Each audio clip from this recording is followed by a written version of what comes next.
Assalamualaikum warahmatullahi wabarakatuh. Dan salam sejahtera untuk kita semua. Sepeda adalah mesin yang sederhana.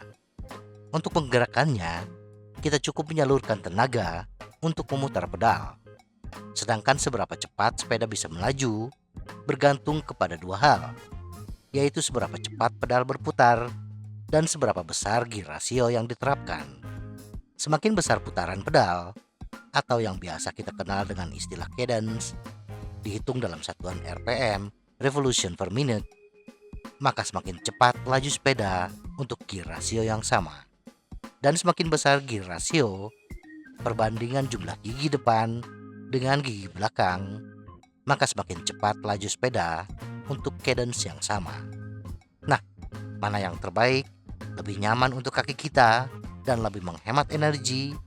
Apakah mengayuh pedal dengan menggunakan gear rasio besar, kayuhan berat, torsi besar, tetapi dengan cadence yang rendah, ataukah mengayuh dengan gear rasio kecil, torsi kecil, kayuhan ringan, tetapi dengan cadence cepat?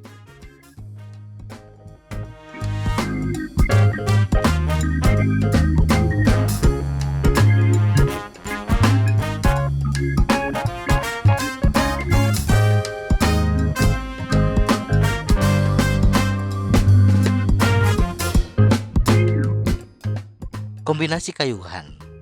Sebagaimana telah kita jelaskan sebelumnya, untuk menggerakkan sepeda, kita melibatkan dua faktor, yaitu gear rasio dan cadence.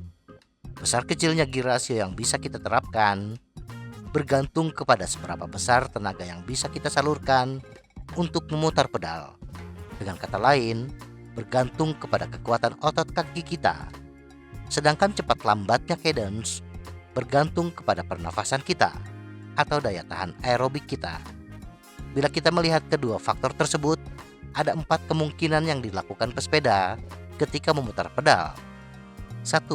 Menggunakan gear rasio besar dengan cadence tinggi. Kombinasi ini biasanya digunakan oleh sprinter atau pesepeda time trial dengan tujuan utama kecepatan setinggi-tingginya. 2. Menggunakan gear rasio besar dengan cadence rendah atau lambat. Kombinasi ini biasanya digunakan pesepeda untuk melatih kekuatan otot kaki. 3. Menggunakan gear rasio kecil dengan cadence tinggi atau cepat. Kombinasi ini biasanya digunakan untuk bersepeda aerobik, untuk melatih daya tahan aerobik. Cara bersepeda ini biasanya untuk menurunkan berat badan, meningkatkan kesehatan kardiovaskular. 4. Menggunakan gear rasio kecil dengan cadence rendah atau lambat. Kombinasi ini biasanya untuk bersepeda santai. Biasanya, cara bersepeda ini paling banyak dilakukan oleh pesepeda rekreasi. Rendahnya gear rasio dan cadence membuat laju sepeda lambat. Tujuan utama bersepeda dengan kombinasi ini lebih kepada bersepeda untuk rekreasi, bersepeda untuk mencari kesenangan, bersepeda untuk meningkatkan kekuatan otot. Untuk meningkatkan kekuatan otot kaki kita, latihan yang dianjurkan adalah dengan menggunakan kombinasi gear rasio besar dengan cadence rendah. Cara berlatih untuk tujuan ini, pertama-tama cari tanjakan yang cukup curam dengan gradien antara 8 hingga 12%. Bila tidak mungkin, carilah jalur yang memiliki gradien 4 hingga 5%. Hindari tanjakan dengan gradien di atas 12%. Karena terlalu berat untuk pemula dan bisa menyebabkan cedera otot.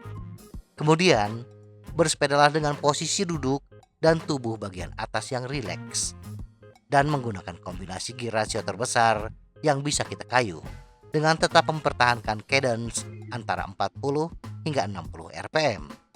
Lakukan latihan ini dengan total durasi 4 hingga 10 menit. Tidak harus sekaligus. Kita bisa memecahnya menjadi beberapa sesi. Misalnya bersepeda di tanjakan selama 1 hingga 2 menit, kemudian istirahat. Kemudian ulangi hingga sampai 4 hingga 10 menit. Bila kita belum kuat mengayuh pedal dengan cadence 40 hingga 60 rpm, kita bisa menerapkan cadence yang sedikit lebih tinggi. Misalnya antara 60 hingga 70 rpm dengan menggunakan gear rasio yang lebih kecil. Dan seiring bertambahnya kekuatan kaki kita, naikkan gear ratio, dan turunkan cadence secara bertahap.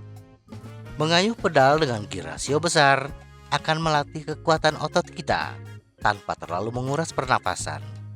Tetapi, mengayuh dengan torsi besar akan mempercepat kelelahan neuromuskular. Jadi, kita harus pandai-pandai membaca kondisi tubuh. Jangan sampai terjadi cedera otot. Bila paha sudah terasa mulai bergetar, panas dan nyeri, istirahatkan dahulu. Jangan dipaksakan karena bisa menyebabkan cedera otot. Dan cedera otot akan membutuhkan waktu yang lama untuk sembuh. Kemudian, setelah bersepeda lakukan pemulihan, seperti dengan melakukan pijatan pada paha, berendam air dingin, atau peregangan biasa. Dan yang terakhir, konsumsi nutrisi yang kaya protein untuk membantu pertumbuhan serat otot yang lebih kuat. Bersepeda untuk meningkatkan daya tahan aerobik. Kebalikan dari bersepeda untuk meningkatkan kekuatan otot, untuk meningkatkan daya tahan aerobik atau memperkuat pernafasan kita, maka kita berlatih dengan menggunakan kombinasi gear ratio kecil dengan cadence yang tinggi atau cepat. Cari jalur yang relatif datar, kemudian pindahkan gear ke yang paling kecil, depan kecil, belakang besar, tetapi kita masih bisa mempertahankan putaran pedal atau cadence antara 90 hingga 96 rpm tanpa putaran seperti memantul. Bersepedalah dengan posisi duduk dan tubuh bagian atas yang rileks. Berusahalah bersepeda dengan cadence yang konstan 4 hingga 10 menit dan sambil menjaga pinggul tidak bergoyang. Jika kita merasa pinggul seperti memantul, itu indikasi bahwa gear ratio yang diterapkan terlalu kecil. Pindahkan sproket satu tahap ke sproket yang kecil. Intinya adalah kita bersepeda dengan konstan untuk cadence 90 hingga 96 rpm. Bila sudah mulai terlatih, jangan dahulu menaikkan cadence, tetapi naikkan gear ratio kita sedikit lebih besar atau turunkan sproket satu tahap ke yang lebih kecil. Berapa kombinasi gear ratio yang baik untuk kebugaran?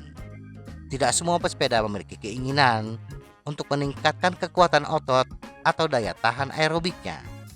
Bagi pesepeda pemula, bersepeda adalah untuk kesenangan, mencari kebugaran, dan membangkitkan hormon kebahagiaan. Bagi pesepeda pemula, kecepatan rata-rata sepeda yang baik berkisar antara 13 hingga 19 km per jam. Bersepeda rekreasi ini memiliki nilai MET sekitar 5,8. Nah, agar acara bersepeda kita mampu meningkatkan kebugaran kita, alih-alih merasakan badan pegal-pegal, maka yang paling kita utamakan adalah memutar pedal sepeda dengan cepat antara 80 hingga 90 rpm agar sistem kardiovaskular kita terstimulasi. Bersepeda dengan kecepatan 13 hingga 19 km per jam dengan cadence 80 hingga 90 rpm, apapun sepedanya, berarti kita harus menerapkan gear inch sebesar 34 hingga 50 inci untuk cadence 80 rpm atau 30 hingga 44 inci untuk cadence 90 rpm atau gear ratio untuk sepeda 26 inci 1,31 hingga 1,92 untuk cadence 80 rpm atau 1,15 hingga 1,69 untuk cadence 90 rpm. Bila kita menggunakan chainring dengan gigi 36T, maka sproket yang digunakan adalah 19 hingga 28T untuk cadence 80 rpm atau 21 hingga 31T untuk cadence 90 rpm, atau bisa dikatakan menggunakan sproket tengah hingga yang terbesar. Untuk diameter ban yang lain tidak terlalu jauh berbeda, menggunakan kombinasi tengah ke tengah. Semoga informasi ini bermanfaat. Tetap sehat, salam goes.